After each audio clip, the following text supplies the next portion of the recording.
Hi friends, இன்னைக்கான video unboxing video. நான் ரீசெண்டாக மீஷோலேருந்து 2 லாங் கவுன் வந்து 2 டிஃப்ரெண்ட் ஃபேப்ரிக்கில் வாங்கியிருந்தேன்.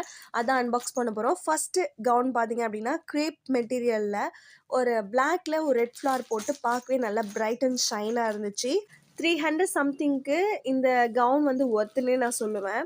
நார்மலாக ஆன்லைனில் வந்து ஷாப் பண்ணும்போது சைஸஸ் வந்து இஷ்யூ நிறைய இருக்கும். நம்ம ஒரு எக்ஸ்எல்னு போடுவோம், அதெல்லாம் கொஞ்சம் பெருசாக இருக்கும். எல்லுன்னு போடும்போது டைட்டாக இருக்கும். எந்த சைஸ் தான் போடுறது, இடையில எந்த சைஸுமே இல்லைன்னு நிறைய கன்ஃபியூஷன் வரும். இதுக்கான சூப்பர் டிப்ஸ் தான் சொல்ல போகிறேன் இந்த வீடியோவில்.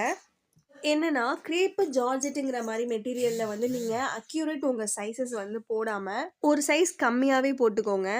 அதுவே வந்து நீங்கள் ரயான் இல்லை காட்டன் பிளெண்டுன்னு ப்ரிஃபர் பண்ணுறீங்க அப்படின்னா அதுக்கு வந்து உங்களுடைய அக்யூரேட் சைஸ் போட்டுக்கோங்க. இதே சேம் பேட்டர்னில் நான் ஜார்ஜெட் மெட்டீரியலையும் யூஸ் பண்ணியிருக்கேன். அது வந்து 600 எபோவ் வந்துச்சு. ஆனால் வந்து குவாலிட்டி ரொம்ப நல்லாயிருக்கும். பிளாக் லவர்ஸ்க்கு தான் தெரியும் எத்தனை பிளாக் இருந்தாலும் பிளாக் வாங்கணும்னு எவ்வளோ ஆசையாக இருக்கும்னு. மை ஃபேவரட் பேட்டர்னில் நான் வந்து வேறு ஃபேப்ரிக்கில் வந்து நான் இப்போ வந்து ட்ரை பண்ணலான்னு சொல்லிட்டு இதை நான் வாங்கியிருந்தேன்.